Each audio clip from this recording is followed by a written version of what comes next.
What's up, gang? It's Willie Rebuild, baby, and I'm back with another one. Yes, sir. Yesterday, I had to go and take a little field trip. Went on down to Hawker Heights, Texas, to pick up some parts for a customer, and also slid a little part in for myself, gang.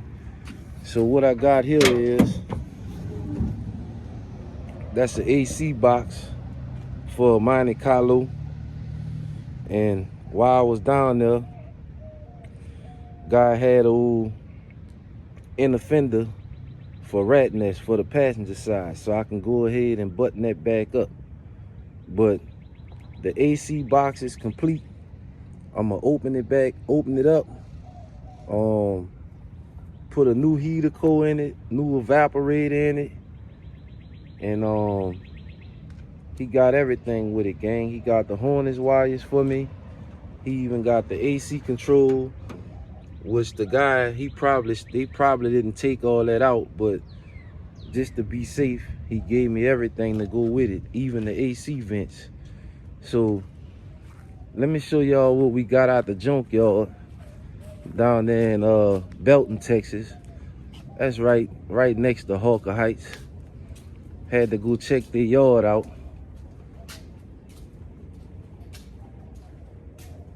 There go the AC vents sitting right there for the customer.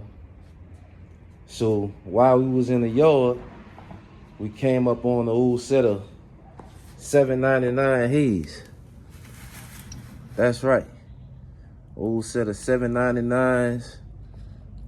I don't want to flip them all over and stuff, but that's what they is. The markings on the bottom side of them.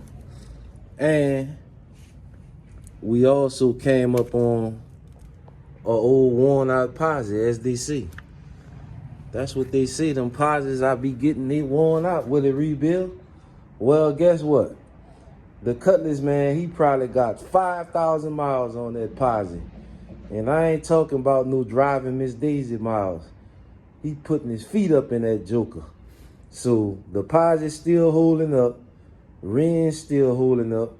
He ain't going to no track and put no slicks on there. So he good. 400, 350, 400 to the wheels, he good. 400, 500 to the wheels, it's still good. Also, just picked up the trans for my boy. Same car. It's an 87 Monte Carlo I'm finna swap, T-top. That's his trans, fresh rebuild on it. Just got it back from the transmission man. Also, the old Rearend for Ratnest is ready, gang. So what I think I'm gonna do in this video, we gonna go and pick up the Rearend for Ratnest, and then we gotta clean it up, put the brakes and all that back on it, so we can get it back in the car, gang, and get this show on the road with Ratnest. Now, old Monte Carlo, man, that I got sitting in the shop, the 87 Monte Carlo hard top. I got your posi, baby. I got your posi. Got your posi, and it's time to get the Rearend out of there and get the control arms, and it's time for us to get it together, baby. It's time to get it together. So let me go ahead and put some shoes on and stop playing around in here like I ain't got nothing to do. And first we gotta go to the shop, because I need to get that out of there so I can fit the Rearend. We're gonna stop at the car wash and clean up the inner fender, and I'll bring that back with me later today and put that in the old Ratnest, gang. So I'm gonna cut y'all off and cut y'all back on probably when I make it to the Rearend shop. Yes, sir. What's up, gang? We back. Yeah, I knew I was supposed to record when we went over there by the Rearend shop, but I said, you know what? Buddy don't give me no deals on none of this. I pay full price, just like a regular customer. So I decided not to record. Actually got a little ticked off with him because I kind of don't like his attitude. He got the type of attitude like you need him when your money spent, my money spent anywhere, and your money spent anywhere too. So with that being said, I don't know how I'm gonna deal with him from now on. Probably go bring the Rearends down there to my other buddy, and we'll do it like that. But as you can see, I got everything. He done put everything inside the Rearend, new bearings and all that. He just slid the axles in. He didn't put the C-clips on it because I gotta set everything up for the brakes. That go the axles for it right there, the 28 spline axles from Quick Performance. And right now what I'm doing is I'm just cleaning the Rearend up. As you can see, I started cleaning here. You can see that side look pretty rough. And also this side, I haven't cut the flange. This side here, I cut the flange on it already to get it ready to install the brakes. I gotta go get me a good drill bit to drill this out because you're not gonna be able to drill through this housing with just no regular bit. I gotta get a good bit from Home Depot to drill through it. But that's all I'm doing right now, gang. Wire wheeling it down. Also, I gotta go get 2 of my little brackets that I use to weld back here on the back for my brake lines. So right now what I'm gonna do is I'm gonna just keep wire wheeling it down. Not really using nothing special. Just a Harbor Freight wire wheel on the grinder.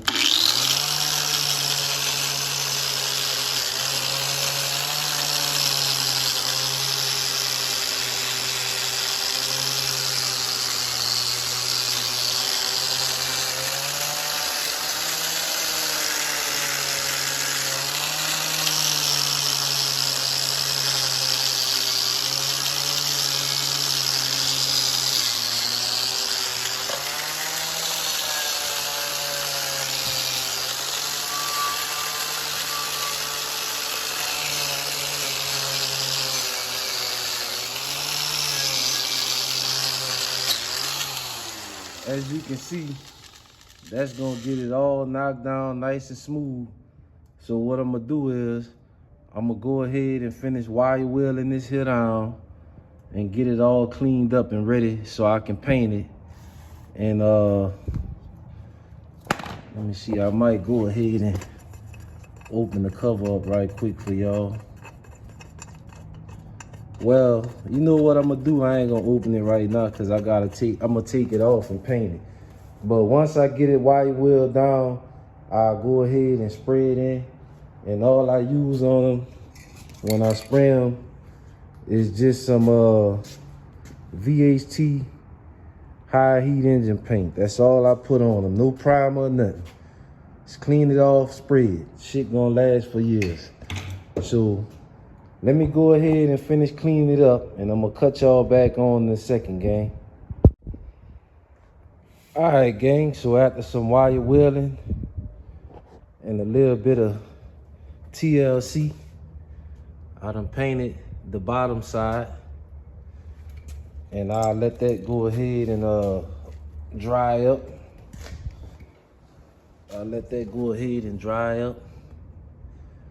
And then I roll it over to the top side, and then any spots where I need to make a few little touch-ups or whatever, I'll go ahead and do that. But for now, I need to go and get a drill bit so I can drill the housing for the brakes so I can put the backing plates on. So I'm gonna let this here sit and dry for a minute, and then I'll go run and get me a drill bit so I can drill out the backing plates. And I might install it back on the car and just weld the brackets. Nah, I don't want to do that because I got the gas tank on the car, so I'll just go get the brackets probably tomorrow and clean the little spot off on the Rearend and weld those brackets for my brake lines. So I don't know how I'm gonna do it, but I'm gonna go get the drill bit and I'll cut y'all back on once I get back from Home Depot, gang. Alright, gang, we back in the lab, baby. Now, this side I done went ahead and knocked it out right quick. But it's actually the next day. As you can see, it's raining outside now. I had to go and meet a customer at Summit Racing and get some stuff squared away. But I'm gonna bring y'all to the side that I haven't done. And what I like to do is, I like to get a 7/16 bit. Now, you can't use no Harbor Freight, one of them cheap bits on this, because this shit here is some strong metal. But what you wanna do is, you wanna center this flange up on there. And usually, your two bottom holes right there, as you can see, where the original backing plate went, that's gonna line up. You just gotta drill them out, and that'll center it up.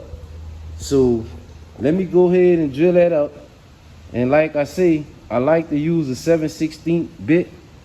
This the bits that I'm using. Just a Milwaukee bit from Home Depot. This the bits I use, but you're gonna need a few of them, because even these gonna dull out after they drill by two or three holes. They gonna dull out. So let me go ahead and drill the bottom one out and get it lined up, and then we'll go ahead and get it put in, get it all assembled. So I'm gonna cut y'all off and cut y'all back on once I get this hole drilled out and start lining it up and show y'all how it need to be, gang. Alright, gang. So once you get that one hole drilled out, then you can center up the backing plate around your hub. And I want to make a correction on that bit. That's a 3/8 bit that I'm using, not a 7/16. You can use a 3/8, but I like to do it like this, because sometimes when you use the 3/8 bit, it get close to the edge, and with this I can open the hole up like I want it without going too close to the edge. So let me get these holes here drilled out real quick, and then I'll slide the actual in and button it up for y'all, gang. So I'm gonna cut y'all off once I get the other 3 holes drilled out. Yes, sir. Alright, gang, we back. And just like that, we got it done. Got it installed on there. I went ahead and slid the axle in, put the seat clip on. I just hand tightened the locking pin because I think I'm gonna change the studs on those axles, because that's a 7/16 and I want to get a 1/2 inch, so I'm gonna probably pull those axles back out and change the studs on them. But for right now, it's good enough for me to go ahead, gang, and put it back under the car. The only thing I gotta do is get my little brackets off the Blazer, and I'll show y'all that in a later video, what I get the brackets off, and weld those right here under the spring mount, and then the line will go right there into the bracket, and then I'll run the hard lines on there. But other than that, gang, we got everything back situated. All I gotta do is put the cover on bring the Rearend back to the house, and put it under the car. This right here is an alternative way to get you a posi. I mean, for a 300-400 horsepower car, it should be good. I mean, I never had one to break. I had F-bodies that made more power than that. I have seen people break them, but if you're not going to the track and putting slicks on it and the car dead hooking, not dead hooking, then you're gonna be good with the 7.5 for a while. I mean, it beats going to pay $3,000, but if you got to have the 9-inch, go right ahead and buy it. Will it rebuild? Go in the budget way, and at the end of the day, it's gonna work because I'm not building a race car. I'm building a car that's gonna perform and drive down the street or the road and take me wherever I wanna go in the game. Don't forget to like, share, comment, and subscribe. It's Willie Rebuild, over and out, baby. Go and put that worn out posi in. Yes, sir.